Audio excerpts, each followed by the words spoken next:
The protagonist of the show is a peculiar girl named Wednesday Addams. Despite being only 13, the little girl barely shows any emotions and has a weird obsession with death. She is also infamous for wearing black and white gothic clothing, which everyone finds strange. In the first scene, Wednesday arrives at her high school with a creepy look on her face. Inside her locker, she finds her brother Pugsley bound with an apple in his mouth. As she shoves him out, suddenly, Wednesday has a vision wherein she sees who tortured her brother. Here, we get to know that she is not a normal child. Wednesday has the ability to see someone's past as well as their future just by touching them. Once she finds out that a group of bullies from the swim team are behind this, she walks into the swimming room with 2 bags full of piranhas. Then she casually unleashes the bloodthirsty piranhas in the pool. As the bullies swim for their lives in horror, Wednesday makes it clear that nobody picks on her brother except her. Cut to the next scene. We are introduced to Wednesday's parents, Morticia and Gomez. The two are fed up with their daughter's shenanigans and have decided to send her to the prestigious Nevermore Academy. It turns out that all students in this academy have supernatural abilities, and they are taught lessons on how to control them. Morticia and Gomez are also alumni of the same academy, which indicates that they too have superpowers. Meanwhile, a hiker embarks on a solo journey through the woods near the Nevermore Academy. Unfortunately, after just a few minutes, an unknown creature attacks him and finishes him off. The local sheriff finds the mutilated body later and begins surveying the area. Surprisingly, we learn that this grisly murder isn't the first of its kind. There have been numerous similar incidents as of late. Next, Wednesday arrives at the academy and meets Principal Larissa Weems, who seamlessly runs Nevermore. She introduces her to her roommate, Enid, a werewolf, who's the polar opposite of Wednesday in every way imaginable. Enid is a down-to-earth girl with vibrantly colored decorations on her side of the room, while Wednesday loves all things black and goth. Later, Enid gives Wednesday a grand tour of the academy while pointing out the main school groups: fangs, furs, stoners, and scales. Fangs are vampires, furs are werewolves, stoners are potheads,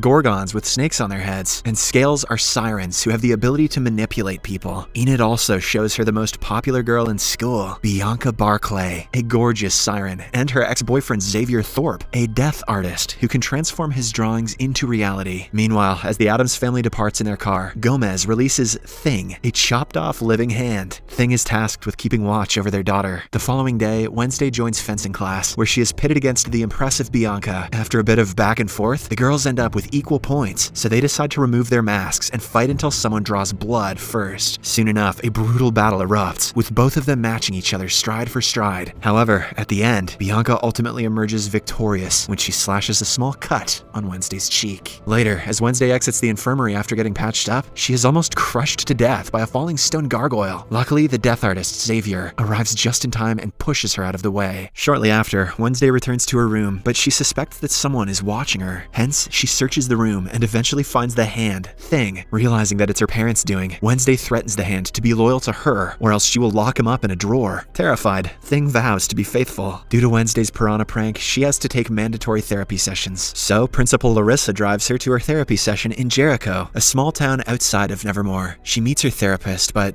doesn't open up about anything. Instead, Wednesday has another idea in mind. She excuses herself to the restroom and escapes through the window. Once outside, she accidentally stumbles into a man. Suddenly, she sees a vision where she witnesses the man's death. Terrified, Wednesday goes to a nearby coffee shop. There, she encounters the sheriff's son, Tyler, who's also a barista. Tyler's experiencing some mechanical difficulties with his espresso machine. The directions are inexplicably in Italian, but thankfully, Wednesday can read Italian. She fixes the device effortlessly and in return, asks for a lift to the nearest bus stop. But before Tyler can reply, suddenly, a trio of bullies wearing pilgrim costumes arrive at the store and taunt her. Wednesday tries ignoring them, but when she can't take it any longer, she fights back and easily smacks them down. After a while, Principal Larissa arrives at the store with the sheriff and notices the carnage. Enraged, she berates Wednesday before driving her away from the town. On their way back to the academy, they pass a terrible car wreck. The victim is the same man who Wednesday saw in her vision earlier. Later that night, she plays a haunting song on her cello in the dorm balcony. It's a full moon, and several werewolves can be heard howling in the background. However, Enid, who is a werewolf herself, reveals that she's not joining them because she cannot transform herself. Meanwhile, Thing pops by Tyler's room and asks him to call Wednesday. Although terrified, he obliges, and the two start video chatting. Wednesday asks Tyler to meet her at the Harvest Fair the following day, claiming that it will be fun. However, in reality, she just wants to escape the academy. While at the fair, we see Larissa watching over Wednesday away like a hawk. Despite this, the goth teenager somehow manages to catch up with Tyler. The two almost escape the place, but just then, Wednesday stumbles into one of her classmates, Rowan. He immediately runs into the woods, and since Wednesday touched him, she has a vision. Rowan has been brutally mauled to death by someone. Terrified, she has a change of heart and goes after him to impart the news. But before she can say anything, Rowan uses his telekinesis ability and secures her high up in a tree. He then reveals that his mother, a powerful seer, envisioned Wednesday destroying the Nevermore Academy 25 years ago. Hence, Rowan believes that he has to kill her before anything bad can happen. He then starts choking her telekinetically. Geez, at least buy her telekinetic dinner first. But suddenly, a massive monster leaps in, tears Rowan apart, and vanishes into thin air. Wednesday stands over his mutilated body and sees the illustration his mother supposedly drew of her. Soon after, police officers, led by the sheriff, begin looking for Rowan's body, but are unable to find it. As expected, the sheriff does not believe Wednesday's statement about a monster attacking Rowan and thinks it was a Nevermore student instead. An officer disrupts their conversation, and surprisingly, we see Rowan, who is very much alive. When Wednesday arrives at her room, she notices that her roommate Enid is too preoccupied with the Po Cup competition, an annual boat riding game. Later, she tries talking to Rowan, but Principal Larissa informs her that she has been expelled for a reason she can't share. As a result, Wednesday reverts to Plan B and asks Thing to keep an eye on Rowan. The scene then cuts to Rowan, who has arrived at the train station, with Thing following closely behind. After observing the surroundings, he covertly heads to the restroom and changes his appearance into that of an old man. Unfortunately, Thing loses track of him and misses this transformation. Later, the old man changes to Principal Larissa. This reveals that she is actually a shapeshifter, and for some reason, she is covering up Rowan's murder. Left with no options, Wednesday ventures into the woods to look for Rowan's murder clues. She is accompanied by Tyler, who is stalking his dad. After a while, she finds Rowan's glasses, and as she picks them up, she has a vision. In the vision, she sees a purple book from which Rowan got the drawing. Wasting no time, Wednesday confronts her class teacher about the book, and the latter reveals that it belonged to an old student society called the Nightshades. However, the society has long since disbanded. After school, Wednesday sneaks into Rowan's room to look for the book. She finds a mask underneath his bed, but before she can leave, Xavier arrives. It turns out he is Rowan's roommate. Wednesday quickly hides under the bed, and right then, Bianca also arrives to visit her ex. She overhears their conversation and learns that Bianca is planning to crush Enid in the upcoming boat riding competition. Hence, as soon as she returns to her room, Wednesday decides to help Enid by joining the competition so that they can take Bianca down. The next day, Wednesday and Enid gear up for the competition. As there are no rules, it is all fair game, and Bianca is using this to her advantage. There are 4 teams, and the game is that they have to row their boat to a destination and back. Whoever is the first one to arrive at the finish line without being knocked out in the lake is declared the winner. As the contest begins, Bianca hints at one of her friends, who is ready to sabotage the other boats. The friend, who turns out to be a mermaid, dives into the lake and destroys one of the boats, knocking the team out. Thankfully, Wednesday and Enid are prepared, so with the help of Thing, they manage to capture the mermaid. However, during the contest, Wednesday has another vision. This time, she sees a blonde-hair version of herself, and that version tells her she is the key. Confused, Wednesday snaps into reality, only to find that Bianca's team is leading the race. Unwilling to give up, she and Enid decide to play dirty. They use Bianca's underhand methods against her, and finally win the competition. With this, a non-siren team has won the esteemed competition for the first time in 4 decades. Later, the winning team is honored by Principal Larissa, who hands Enid the Po Cup trophy. However, Wednesday is unable to withstand the attention, so she finds solace with Edgar Allan Poe, a former student of the Nevermore Academy. Suddenly, she sees a symbol underneath the stone book he's holding. It is the same symbol that was carved in the picture Rowan had handed her before he was mauled to death. Wednesday quickly solves a series of riddles etched in the book and finds a clue. That is, snapping twice.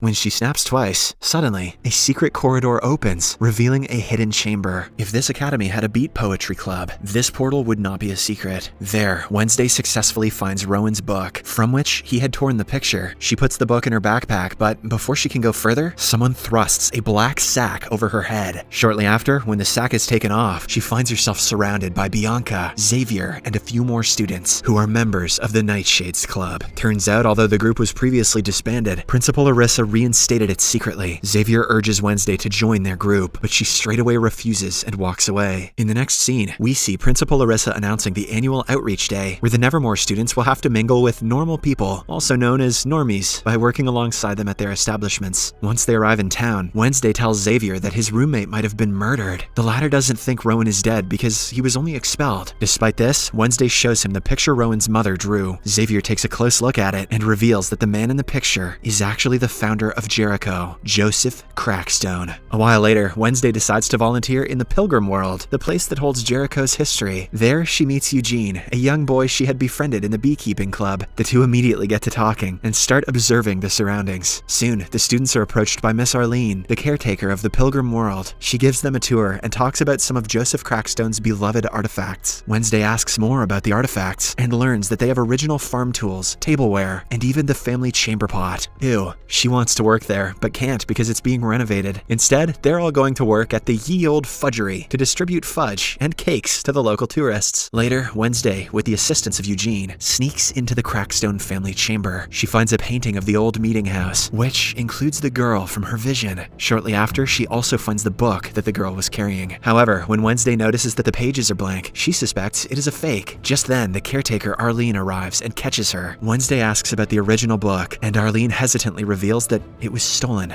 last month. Later, Tyler and Wednesday reunite at the coffee shop. The latter inquires about Joseph Crackstone, and Tyler reveals that what is left of the original meeting house is out in the woods. It is pretty much a ruin, and meth heads use the place as a crash pad. Immediately, Wednesday and Thing enter the woods in search of Joseph Crackstone's place. They eventually find it and come across a homeless man, but Thing chokes him and scares him away. What the hell, Thing? Suddenly, Wednesday experiences a vision. This time, she travels 400 years into the past. We see the blonde girl she encountered in the earlier vision. There are villagers who are encircling the girl as they call her the devil's spawn. Soon, Joseph Crackstone arises from the crowd and calls her Goody Addams. He accuses her of being a witch and condemns her to die in a barn stuffed with other accused folk, including her mother. In turn, Goody also accuses them of stealing their land, slaughtering the innocent, and robbing them of their peaceful spirit. Enraged, Joseph stares at her for a while and then sets the barn ablaze. Goody tries to free her mom, but all her efforts are in vain. At last, when there is no hope left, she escapes via a trap door. Meanwhile, Wednesday observes all of this in the barn with them. Goody soon runs up to her and claims that Joseph won't cease his crusade until he's killed them all. With this revelation, Wednesday wakes up from her lengthy vision and explains everything to Thing. I think we found someone who it's cool for you to choke, Thing. Suddenly, they see the same monster that killed Rowan lurking behind them. Wednesday runs after it in the rain, but can't keep up. Hence, she follows the footprints, which strangely start transforming into a human's. This reveals that the monster is actually a human. Right then, she runs into Xavier and tells him what she saw. He wants to look at the tracks, but the rain has already washed them away. The following day, everyone reunites in the town square for the unveiling of a new statue dedicated to Joseph Crackstone. Wednesday plays an instrumental version of Fleetwood Mac's Don't Stop with the Jericho Marching Band, while the mayor and Larissa announce the statue. However, disaster ensues when Thing, as per Wednesday's orders, sets the statue in flames. While others run away in horror, Wednesday's eyes gleam with vengeance as she swiftly plays the cello. Later, Principal Larissa tears into Wednesday, suspecting that she caused the incident. However, the teenager refuses to have done anything and instead confronts Larissa for refusing to acknowledge the bloody racist truth on which Jericho was founded. Hell yeah. That night, the homeless man from earlier is being attacked by the monster, and his camera begins taking pictures of the incident. Moments later, the sheriff and his crew arrive at the forest ruins and find the homeless man dead. They discover footage on his camera that may reveal the culprit's face. After developing the photos, the sheriff looks upon the face of the killer, a monster born from nightmares.